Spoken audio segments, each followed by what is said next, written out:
Hello everyone. आज हमारा पहला टॉपिक शुरू करने जा रहे हैं जो है एंडोक्राइन सिस्टम। एंडोक्राइन सिस्टम ये हम बेसिकली पढ़ रहे हैं सेमेस्टर 5 के लिए, क्योंकि मैं 5th सेमेस्टर में पढ़ता हूँ, इसीलिए मेरा रिवीजन हो जाएगा और आप लोगों का कंसेप्ट भी क्लियर करने का कोशिश करूँगा। तो एंडोक्राइन सिस्टम बेसिकली क्या है? Endocrine system consist of ductless glands.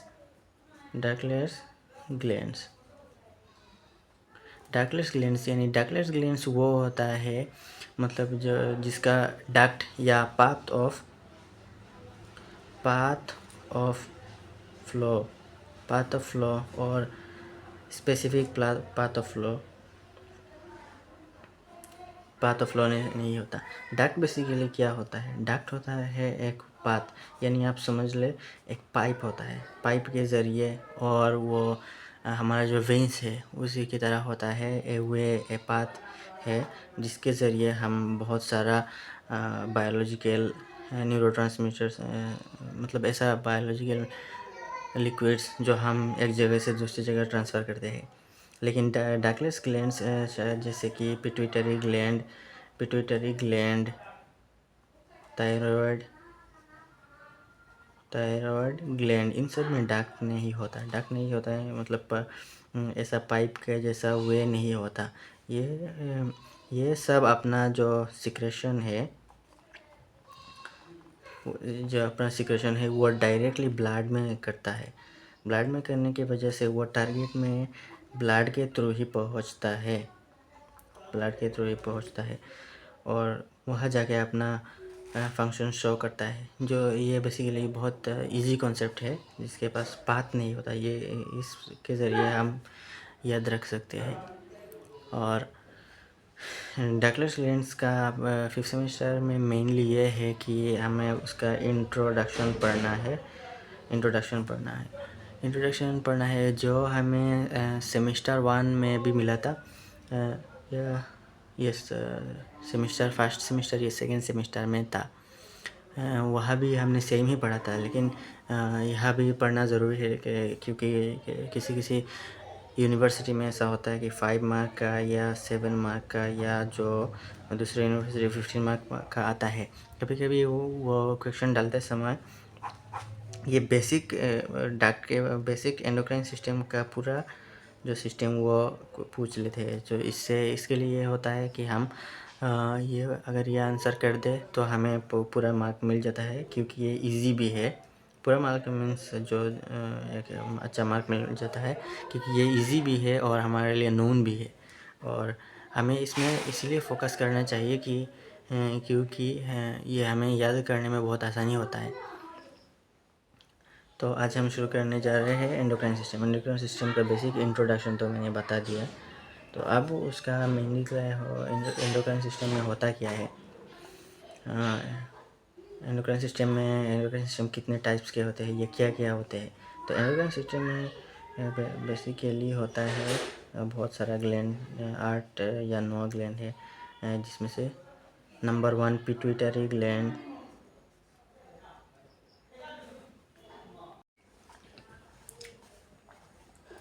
तो पिट्यूटरी ग्लैंड क्या होता है? फर्स्ट मैं आप सब क्लासिफिकेशन का एक ऊपर से बता देता हूँ। नंबर 1 होता है पिट्यूटरी ग्लैंड, और नंबर 2 होता है थायराइड ग्लैंड। नंबर 3 होता है पैराथायरॉयड ग्लैंड। नंबर 4 होता है एड्रिनल ग्लैंड, जिसे हम सुप्रारेनल भी बोलते हैं। इसके बाद होता है पेनक्रियाज, जो हमको बेसिकली पता है कि ये एक्सोक्राइन भी है और एंडोक्राइन भी है, यानी जिसमें से बहुत हार्मोन निकलता है। और नंबर 6 होता है सेक्स ग्लैंड्स, जिन्हें हम दूसरा नाम गोनाड्स भी बोलते हैं। 7 नंबर होता है थायमास,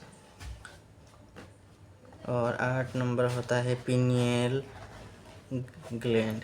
पिनियल ग्लैंड को हम थर्ड आई भी बोलते हैं, क्योंकि ये नाक के ऊपर साइनस के एरिया में होता है। तो हम डिस्कस कर लेते हैं पिनियल पैराथायरॉयड ग्लैंड, और नहीं, पहले पिट्यूटरी ग्लैंड। पिट्यूटरी ग्लैंड को हाइपोफाइसिस भी बोलते हैं। पिट्यूटरी ग्लैंड का पहले हम पढ़ेंगे लोकेशन ये सिचुएटेड होता है बेस ऑफ द ब्रेन, यानी जो मेडुला जहाँ जॉइंट होता है वहाँ बेस ऑफ द ब्रेन, और ये होता है एक होलो एरिया में। मतलब इसे लोकेट करने के लिए यहाँ एरिया होलो है। होलो एरिया का स्पेसिफिक नाम दिया गया है सेल्ला ट्यूरिका, और ये स्फेनॉइड बोन में प्रेजेंट होता है। यह एक इम्पोर्टेंट है कि पिट्यूटरी ग्लैंड को हम 2 टाइप्स में डिवाइड करते हैं, एंटेरियर और पोस्टीरियर। एंटेरियर पिट्यूटरी को हम बोलते हैं एडिनो हाइपोफाइसिस, और पोस्टीरियर को बोलते हैं न्यूरो हाइपोफाइसिस। एग्ज़ाम में एडिनो हाइपोफाइसिस भी नाम से आ सकता है, और न्यूरो हाइपोफाइसिस भी आ सकता है। यह ज़्यादातर सेशनल या सेमेस्टर एग्ज़ाम में भी होता है, और जीपेट के लिए बहुत इंपॉर्टेंट है, क्योंकि इस तरह का कॉम्प्लेक्स नेम ही आता है जीपेट में। तो एंटेरियर पिट्यूटरी में हार्मोन्स होते हैं ग्रोथ हार्मोन्स, और ग्रोथ हार्मोन्स होते हैं थायराइड स्टिमुलेटिंग हार्मोन्स होते हैं,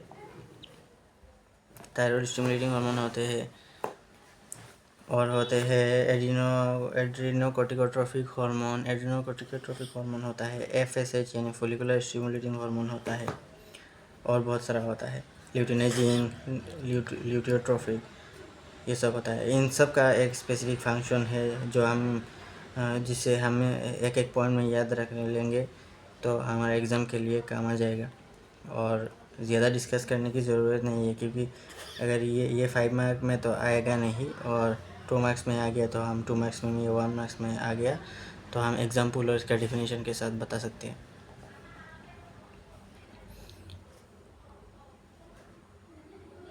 और अब हमारे सेमेस्टर एग्ज़ाम्स के लिए 5th सेम के लिए डिसऑर्डर तो नहीं आएगा, लेकिन फर्स्ट सेम में डिसऑर्डर्स भी है, तो डिसऑर्डर्स अब हम ऊपर से ही पढ़ लेंगे।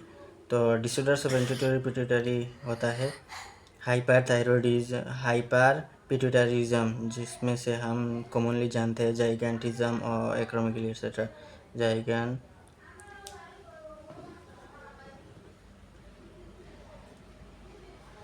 जाइगेंटिज्म, एक्रोमेगली, और होता है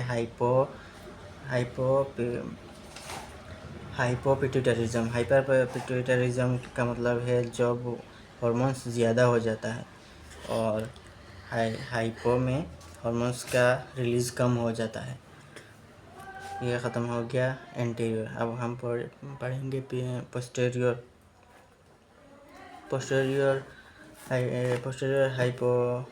पोस्टीरियर पिट्यूटरी ग्लैंड का 2 हार्मोन बेसिकली होता है। एक होता है ऑक्सीटोसिन, और दूसरा होता है वेसोप्रेसिन। ऑक्सीटोसिन को हमें पता है फर्स्ट सेम में है, और बहुत सारा पहले भी पढ़ा है। लेबर के पेन के टाइम ये काम आता है, बर्थ के समय। और वेसोप्रेसिन ये एंटी डायबिटिक्स होता है, जो हमारा जब ब्लड प्रेशर डिक्रीज़ होता है तो उसे इंक्रीज़ करता है, और मतलब यूरिन आउटपुट को कम कर देता है।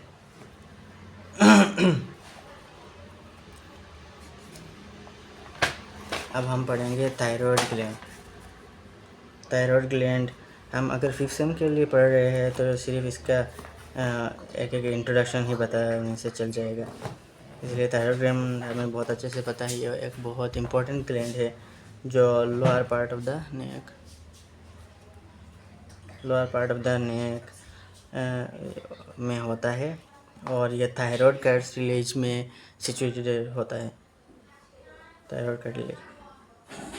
थायराइड थायराइड ग्लैंड का दो लोब्स होता है, जो हम जानते हैं कि ये बटरफ्लाई शेप में प्रेजेंट होता है और इसमें भी यह और यह 4 है जिन्हें हम पैराथायरॉयड, ये इन 4 को, ये सेपरेट ग्लैंड है जो इनको हम पैराथायरॉयड बोलते हैं। ये भी बहुत इंपॉर्टेंट है, ये भी हमारे एंडोक्राइन सिस्टम के जो पढ़ाई करते हैं एंडोक्राइन सिस्टम में भी ये भी पढ़ना पड़ता है। तो ये हो गया थायराइड ग्लैंड, और इसका सिक्रेशन बेसिकली क्या होता है, हम iodine disease,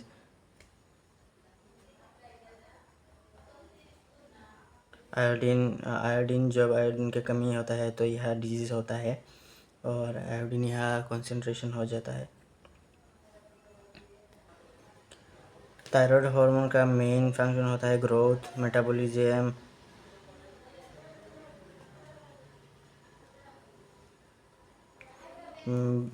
body basal metabolic rate increase करना,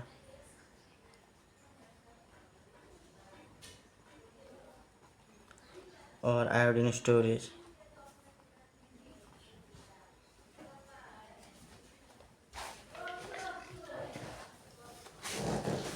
और बहुत सारा इंपॉर्टेंट फंक्शन होता है, जैसे हीट प्रोडक्शन टिश्यू में, एब्जॉर्प्शन ऑफ ग्लूकोज,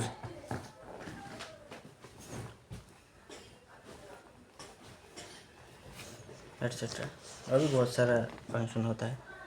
अगर 5th सेम के लिए पढ़ रहे हैं तो ओवरऑल एंडोक्राइन का बेसिक जानना ज़रूरी है।